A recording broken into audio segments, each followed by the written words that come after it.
folks, and welcome back to the channel for another video. So before we get into this one, I'm drinking some Blue Mountain coffee. This is from Jamaica. It is eco-grown, so it says on the label, but it's really, really nice. I must admit, it's a nice way to get the day going. So let me know what you're doing to get your day going. Let me know what you've been doing. Let me know what you've been eating. Let me know what you've been drinking. I want to know.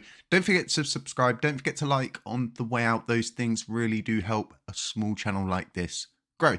So without further ado, let's just dive straight into it. So you can see I've got this very, very important flowchart up in front of me, and I really like these because they do really visualize things. We have covered this in a previous video.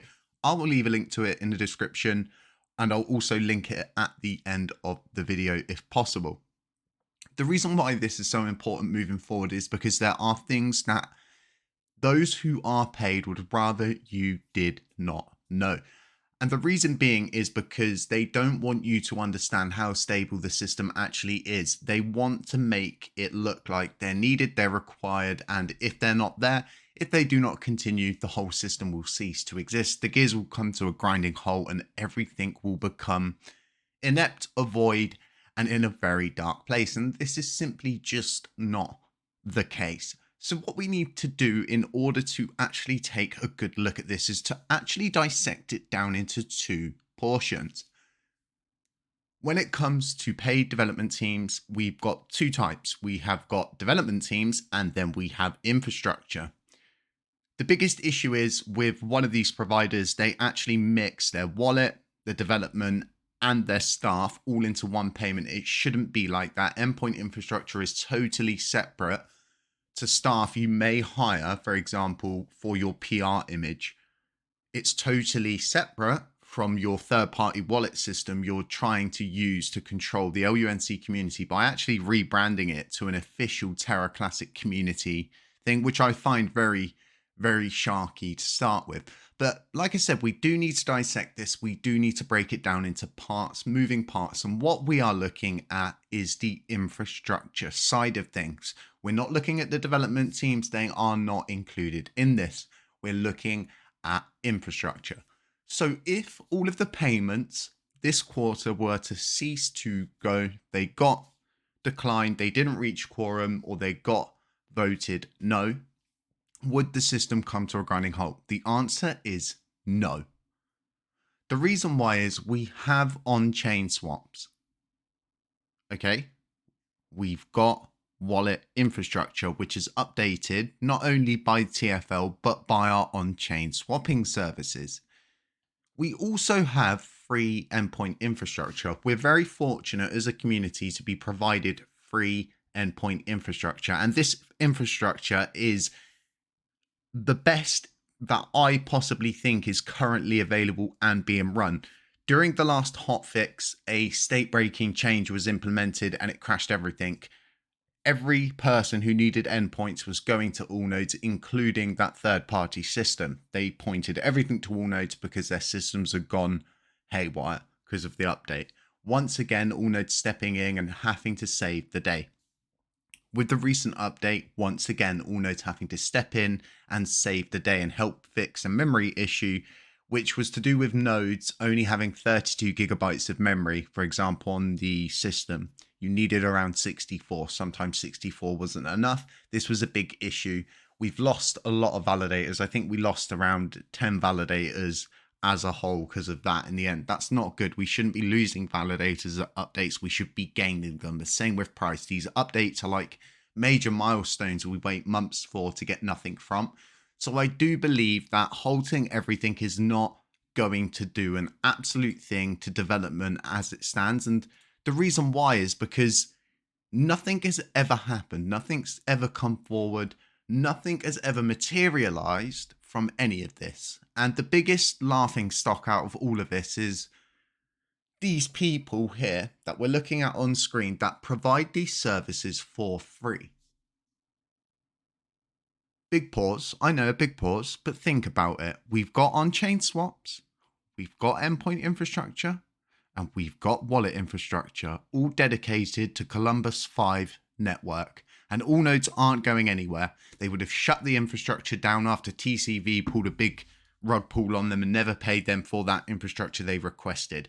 All nodes have continued to keep that running, and it speaks mountains. So I believe, and this is my own belief, right? Equality. If we're going to fund one endpoint provider's mission, okay, which we currently are, but not actually pay the people who are doing the most for this blockchain and have done the most for this blockchain, then something's wrong. We either pay all endpoint providers or we just don't pay them and walk the course that we currently walking. This is a situation now where I believe it's down to the LUNC community, USTC community, Wrap Luna community, and validators of the Columbus 5 blockchain being Terra Classic to wake up, understand that the chain is in a very bad position and we cannot afford to develop third-party systems. We have everything for free. We can reduce our running cost for infrastructure down to absolutely nothing if the community, validators, delegates, and everybody understands and supports this by simply just going, we don't need to fund you because we've got all of this. The biggest issue is the majority of the community have been led to believe that we need that infrastructure and the system simply won't run and everything will be really bad. That's not the case. The system will continue to run. In fact, these things will start to flourish, right? Because Astroport, TerraSwap, and TFL, and all nodes included, won't have to keep worrying about these crap updates that keep getting put up, that put them out of sync. They've then got to spend time, dedication, and teams on getting things fixed. The biggest thing right now for our blockchain is there is no money to be made. There is no money to be made, period. Everybody's running more or less at a loss. Everybody's operating at a loss. No one's realistically benefiting. That's only going to get worse. With that getting worse, less and less time comes to our blockchain. Less and less time's dedicated it.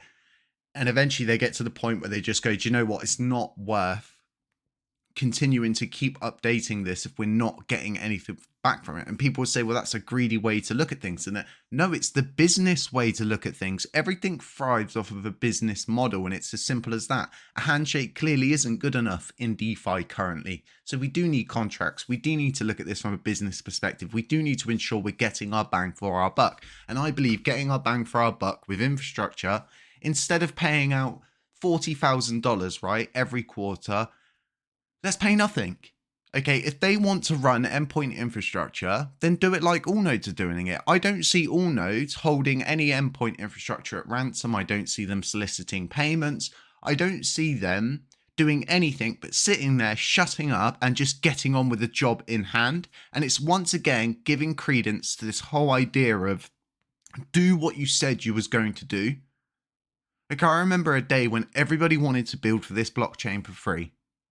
Everybody wanted to build for free, and now all anybody wants to do is just pillage, plunder, and ransack this blockchain, apart from people like TFL, All Nodes, TerraSwap, and Astroport, who continue to provide us infrastructure for 100% free. It's time for the LUNC community to wake up. It's time for everybody to start going and telling their validators, hey, we don't need to keep sending funding out to all of these different chump groups. Why should we pay for YouTubers?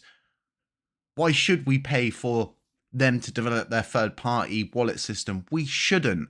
That money should be going on development of the blockchain, nothing but. We should be utilizing what's free. Folks, share this video around, share this, screenshot it, do whatever you need to do. Spread the word and let people know we have everything we need for free. Our focus should be on finding a new development team with a good project manager who's actually going to get the will of the community and the idea of what the community perceives as the future of this blockchain put forward, voted for through governance, and then ultimately the decision comes down to governance, not a centralized decision behind chains with people who we have worked so hard to get away from and to get sold back upriver.